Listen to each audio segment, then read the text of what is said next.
Puji Tuhan, Shalom. Selamat berjumpa kembali dalam Renungan Sejenak pada hari ini. Renungan Sejenak pada hari ini saya ambil dari kitab Kejadian, pasal 14, ayat 17 sampai dengan ayat 24. Demikian bunyi firman Allah. Setelah Abram kembali dari mengalahkan Kedorlaomer dan para raja yang bersama-sama dengan dia, maka keluarlah Raja Sodom, menyongsong dia di lembah Syawe, yakni lembah raja. Melkisedek Raja Salem membawa roti dan anggur. Ia seorang imam Allah yang maha tinggi. Lalu ia memberkati Abram, katanya, "Diberkatilah kiranya Abram oleh Allah yang maha tinggi, pencipta langit dan bumi. Dan terpujilah Allah yang maha tinggi, yang telah menyerahkan musuhmu ke tanganmu." Lalu Abram memberikan kepadanya 1/10 dari semuanya.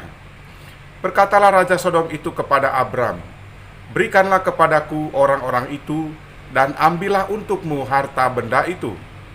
Tetapi kata Abram kepada Raja negeri Sodom itu, "Aku bersumpah demi Tuhan Allah yang maha tinggi, pencipta langit dan bumi, aku tidak akan mengambil apa-apa dari kepunyaanmu itu, sepotong benang atau tali kasut pun tidak, supaya engkau jangan berkata, aku telah membuat Aram menjadi kaya. Kalau aku, jangan sekali-kali hanya apa yang telah dimakan oleh bujang-bujang ini, dan juga bagian orang-orang yang pergi bersama-sama dengan aku, yakni Aner, Eskol, dan Mamre. Biarlah mereka itu mengambil bagiannya masing-masing."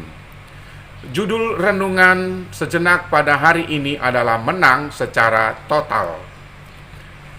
Kemenangan secara total artinya kemenangan yang dialami bukan saja kemenangan terhadap para lawan, tetapi juga menang terhadap diri sendiri.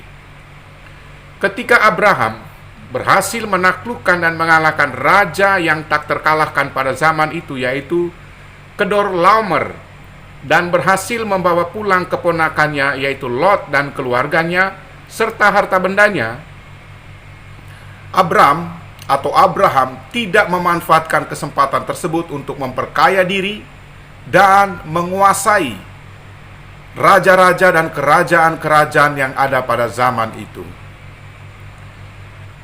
Ada dua ciri orang yang mengalami kemenangan secara total.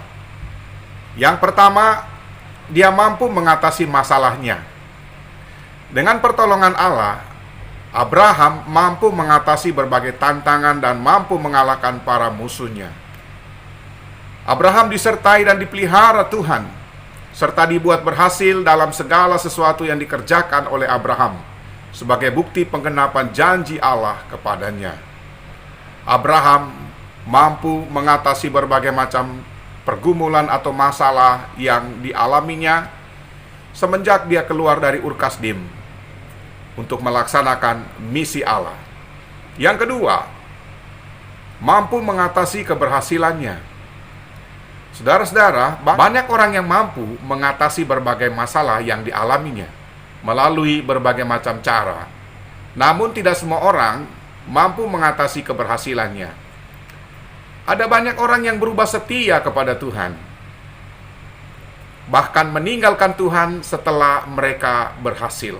Salah satu contoh, kalau kita perhatikan dalam 2 Tawarik pasal 12 ayat yang pertama, di situ dikatakan Rehabeam beserta seluruh Israel meninggalkan hukum Tuhan ketika kerajaannya menjadi kokoh dan kekuasaannya menjadi teguh. Kemudian yang kedua, ada banyak orang ketika mereka sudah berhasil, mereka menjadi tinggi hati. Mereka menjadi sombong atau menjadi angkuh.